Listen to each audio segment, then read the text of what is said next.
ബീജമിട് ടാൻ ടാൻ ടാൻ ടാൻ.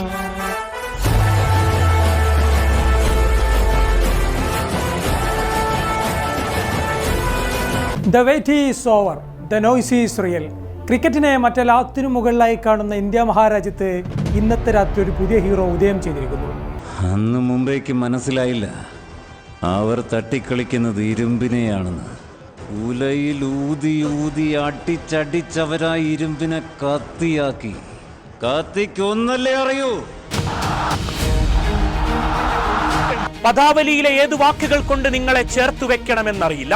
കണ്ടുകഴിഞ്ഞ ഏത് ചരിത്രത്തിൽ നിങ്ങളെ അടയാളപ്പെടുത്തണമെന്നും അറിയില്ല. ഒന്നു മാത്രം അറിയാം, ഇന്ത്യയിലെ കോടിക്കണക്കിന് മനുഷ്യരുടെ ജീവശ്വാസത്തിൽ ഇന്ന് നിങ്ങളായിരുന്നു. ചാരത്തിൽ നിന്നും ഉയർത്തൊരു ഫിനിക്സ് പക്ഷിയെ പോലെ ഈഡൻ ഗാർഡന്റെ ആകാശത്തൊരു നക്ഷത്രം ലാൻഡ് ചെയ്തിരിക്കുന്നു. സഞ്ജു വിശ്വനാഥ് സാംസൺ.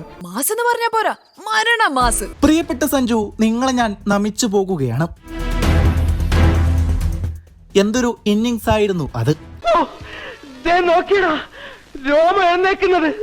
അർദ്ധ സെഞ്ചുറികളില്ലാത്ത 12 ഇന്നിങ്സുകൾ, ന്യൂസിലാൻഡിനെതിരെ തുടർച്ചയായ പരാജയങ്ങൾ. ടീം മുമ്പ് പ്രഖ്യാപിച്ചു എന്നതുകൊണ്ട് മാത്രം ടീമിൽ കയറിയെന്ന പേരും.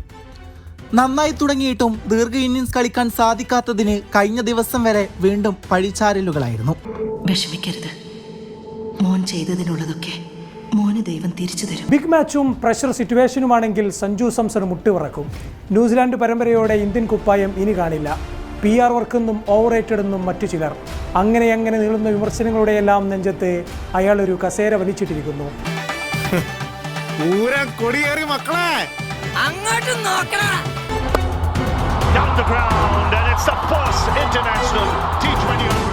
195 എന്നൊരു അസാധ്യ ലക്ഷ്യം. ഇതുപോലൊന്ന് നേടിയ ചരിത്രം ലോകകപ്പിൽ ഇന്ത്യക്കുമില്ല. എന്റെ പ്രസിഡന്റ് വെടിച്ചില്ല സാധനം. ഓരോ വീഴ്ചയിലും നിങ്ങൾക്കൊപ്പം സഞ്ചരിച്ച മനുഷ്യർക്ക് ഇതിനുമപ്പുറം ഒരു സ്നേഹ സമ്മാനം അത് മറ്റെന്താണ്?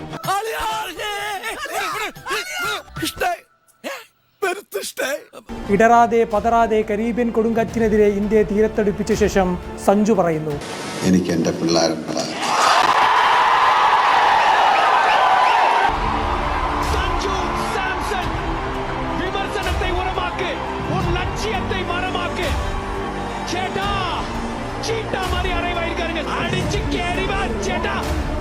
മനസ്സിലായോ സാറേ? എനിക്ക് മനസ്സിലായി.